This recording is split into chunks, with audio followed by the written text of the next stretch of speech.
Hello everyone, आज हम लोग डिस्कस करते हैं next another important question of the same chapter that is principle of inheritance and variation.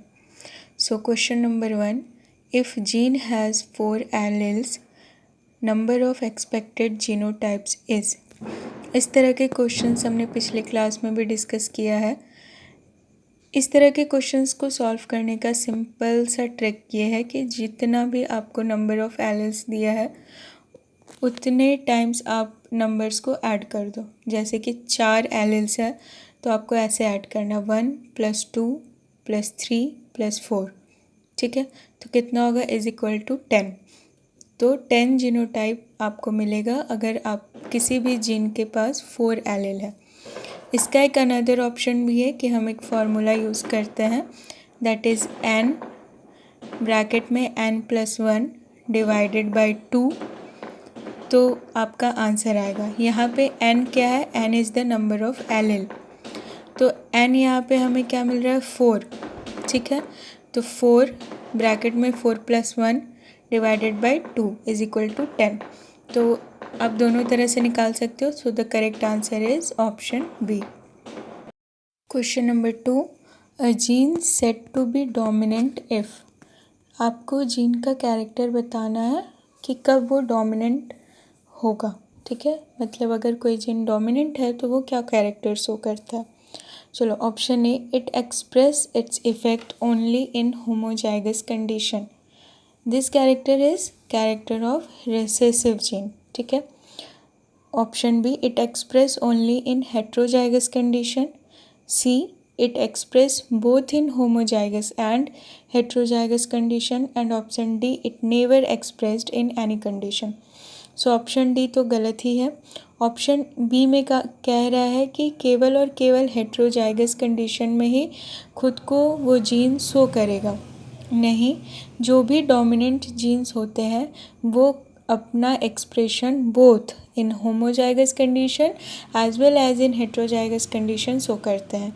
जैसे कि मेंडलिज्म में हमने टॉल और डॉर्फ का केस देखा था, तो वहाँ पे टॉल में हमने कैपिटल टी जीन के बारे में पढ़ा था, है ना। तो कैपिटल टी अगर जीन डोमिनेंट होता है तो वो कैपिटल टी स्मॉल टी वाले कंडीशन में भी टॉलनेस को ही शो करता है जो कि हेट्रोजाइगस कंडीशन है। इसके अलावा capital T that is homozygous condition में भी टॉलनेस को ही शो करता है, और टॉलनेस क्या है, डोमिनेंट ट्रेट है। Okay, so the correct answer for this question is option C. Question number 3, which characteristic features of dog flower that is antirrhinum majus plant shows incomplete dominance. So option A, color of the flower, B, seed color, C, height, and D, seed shape. So इसका correct answer है colour of the flower. देखो, incomplete dominance क्या होता है। Incomplete dominance वो condition होता है जिसमें कोई भी ट्रेट ना तो डोमिनेंट होगा ना तो दूसरा ट्रेट रिसेसिव होगा। मतलब कोई भी एलील किसी भी एक पर्टिकुलर जीन का कम्प्लीटली डोमिनेंट नहीं होता है दूसरे एलील के ऊपर, जिसके वजह से एक थर्ड टाइप का फिनोटाइप निकल के सामने आता है।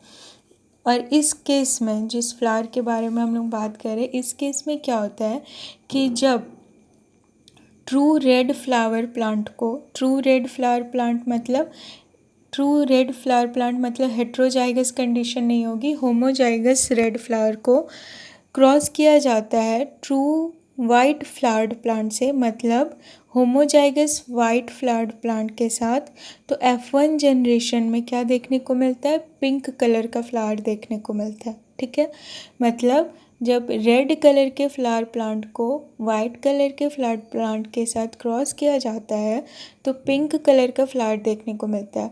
यहाँ पे न रेड डोमिनेंट है न रेड डोमिनेंट है और न ही वाइट रिसेसिव है। समझ में आया।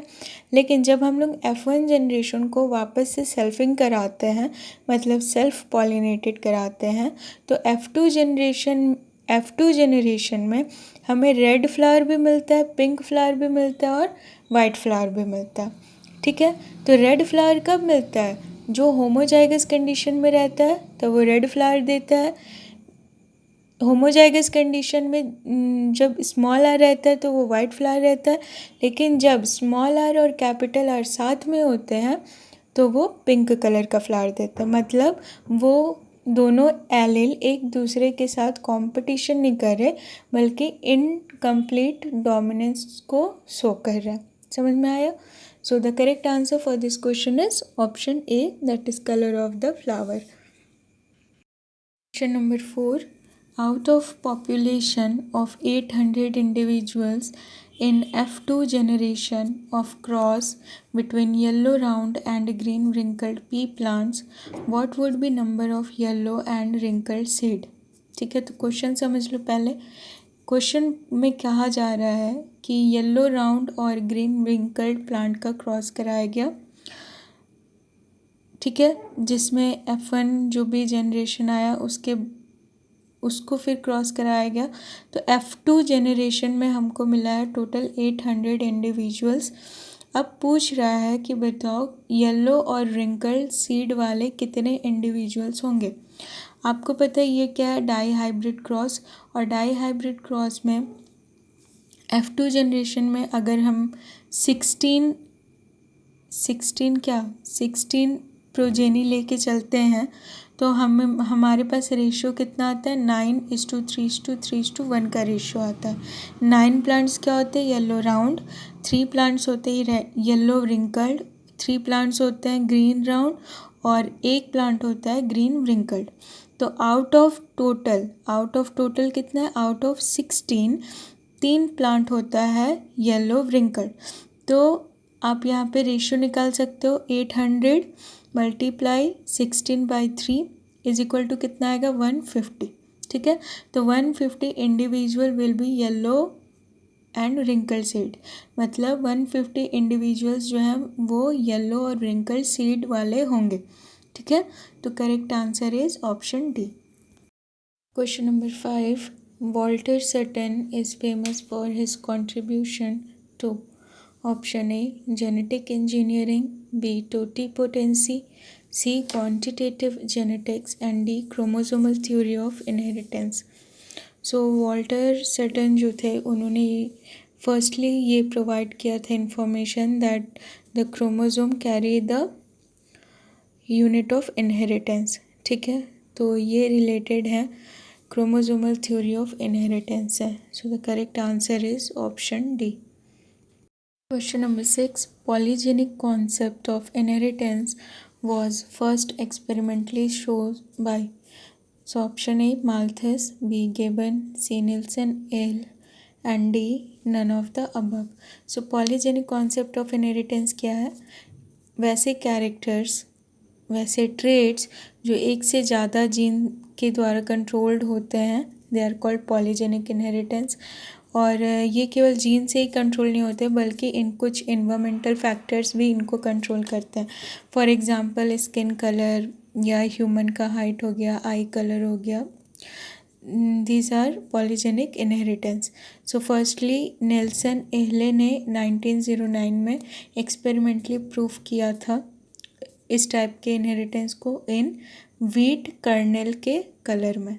ठीक है, so the correct answer is option C. याद रखना इसको, बहुत इंपॉर्टेंट है।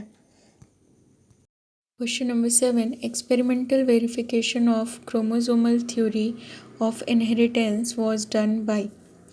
सो options are A Sutton and Boveri, B Gregor Mendel, C Thomas Hunt Morgan and D Correns. तो इसका करेक्ट आंसर है C, option C Thomas Hunt Morgan. इन्होंने then in साथ में इनके जो स्टूडेंट्स थे दोनों ने, सारे लोगों ने मिलकर वर्क किया और इन लोगों ने अंडरस्टैंड किया कि क्रोमोसोम जो है वही है इनहेरिटेंस को ट्रांसफ़र करने वाला messenger.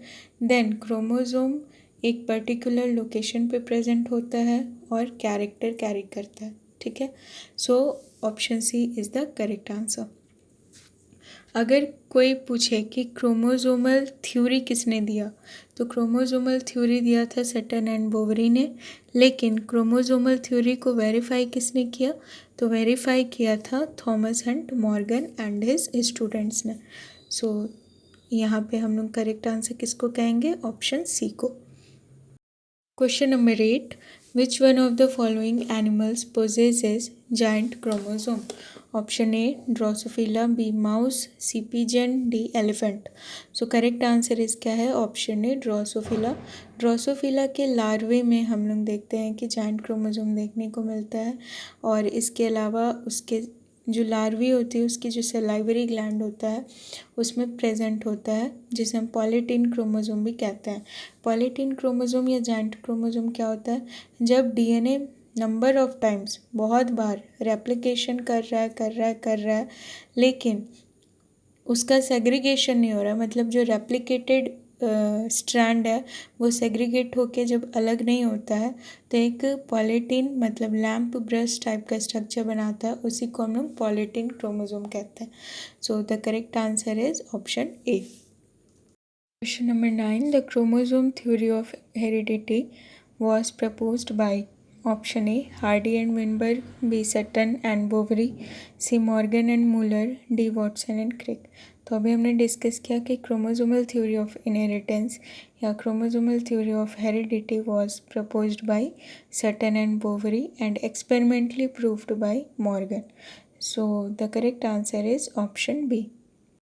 Question number 10, Balbiani ring are the structural feature of option A allosomes, B polytene chromosomes, C autosomes, D lamp brush chromosomes। So the correct answer is polytene chromosomes। polytene chromosomes कहाँ होते हैं, insects में, arthropods में, ठीक है। Polytene chromosome अभी हमने discuss किया कैसे बनते हैं, due to multiple times of replication of DNA और विदाउट सेपरेशन। क्लियर, मतलब रेप्लिकेंट जब डीएनए मेन डीएनए से सेपरेट नहीं होता है तो एक गुच्छा बन जाता है डीएनए का, जिसे हम पॉलीटीन क्रोमोसोम कहते हैं। वहाँ पे एक साइट होता है जिसे बल्बियानी रिंग कहा जाता है, और बल्बियानी रिंग क्या है, डीएनए का ही पार्ट है, लेकिन that part is active in RNA synthesis and obviously protein synthesis, ठीक है। तो बल्बियानी नाम क्यों पड़ा, after the scientist E.G. Balbiani. Clear.